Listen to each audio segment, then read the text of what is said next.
दोस्तों, कभी आपने सोचा है दुनिया में चावल का सबसे बड़ा सप्लायर कहलाने वाला भारत आज अपने ही चावल को निर्यात करने के लिए बड़े संकट से गुजर रहा है। हाँ, आपने सही सुना, वो भारत जो सालों तक अफ्रीका से लेकर एशिया तक हर देश की पहली पसंद था, आज अपने नॉन बासमती चावल को बेचने के लिए जूझ रहा है। और इसकी वजह सिर्फ बाजार नहीं बल्कि भारत सरकार की खुद की नीतियां बन गई है। सरकार ने खाद्य सुरक्षा के नाम पर जो कड़े फैसले लिए थे, उन्होंने पूरी एक्सपर्ट चेन को हिलाकर रख दिया है। आखिर भारत सरकार ने ऐसा कौन सा फैसला लिया है, कौन सी नई पाबंदियां लगाई है और इसका नुकसान किसानों, ट्रेडर्स और निर्यातकों को कैसे हो रहा है, जानते इस विश्लेषक वीडियो के माध्यम से। नमस्कार किसान भाइयों, मैं मोनिका पालवी एग्रीको के हिंदी चैनल में आप सभी का स्वागत करती हूँ। देश में खाद्य सुरक्षा को लेकर कई चुनौतियां सामने आई है। मौसम का बदलता मिजाज, अनियमित बारिश, गर्मी और लहरें, लगातार बढ़ती खपत ने चावल के उत्पादन को प्रभावित किया है। भारत दुनिया का सबसे बड़ा चावल निर्यातक देश है। हर साल लाखों टन चावल दुनिया भर में भारत से भेजा जाता है। लेकिन अब देश के भीतर खाद्य सुरक्षा को मजबूत करने के लिए सरकार ने चावल निर्यात से जुड़े नियमों को और सख्त कर दिया है।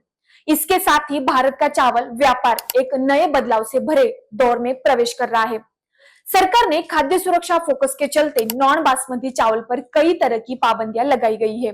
सरकार बार बार ये कह रही है कि खाद्य सुरक्षा को प्राथमिकता देनी जरूरी है। देश की 80 करोड़ आबादी नेशनल फूड सिक्योरिटी एक्ट के तहत चावल लेती है, इसलिए घरेलू स्टॉक में कमी नहीं होनी चाहिए। इसी वजह से नॉन बासमती चावल पर एक्सपोर्ट ड्यूटी, एमईपी और सीधी निर्यात रोक जैसी कई कदम उठाए गए हैं। निर्यातकों का कहना है कि इन नियमों के चलते एक्सपोर्ट मार्केट में भारत की छवि प्रभावित हुई है।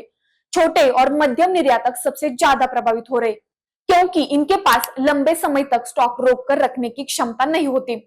भारत के नियमों का असर केवल देश तक सीमित नहीं रहता, यह सीधे दुनिया के चावल व्यापार को प्रभावित करता है। पश्चिम अफ्रीका, मध्य पूर्व और दक्षिण पूर्व एशिया जैसे क्षेत्र भारत के चावल पर काफी निर्भर है। जब भारत ने नॉन बासमती और टूटे चावल के निर्यात पर रोक लगाई तो कई देशों ने तुरंत नए निर्यातदार ढूंढकर भारत की ओर मुंह मोड़ दिया था।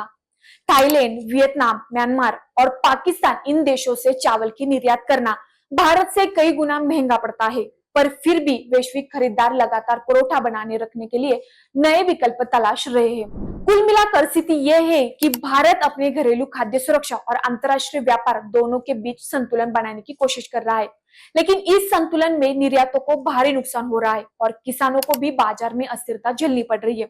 अगर नीतियां स्थिर और स्पष्ट हो, स्टोरेज और लॉजिस्टिक मजबूत हो और किसानों को निर्यात योग्य फसल उगाने के लिए प्रोत्साहन मिले, तभी भारत फिर से दुनिया के चावल बाजार में अपनी पकड़ मजबूत कर पाएगा। तो किसान भाइयों, आपको इस विषय पर क्या लगता है? भारत को चावल निर्यात में ढील देनी चाहिए या घरेलू खाद्य सुरक्षा को ही प्राथमिकता देनी चाहिए, या फिर भारत सरकार को देश संतुलन बनाने रखने के लिए नया विकल्प ढूंढना चाहिए? हमें कमेंट में जरूर बताएं और इस वीडियो को ज्यादा से ज्यादा किसानों तक शेयर कीजिए। चैनल को सब्सक्राइब करना ना भूलें। धन्यवाद।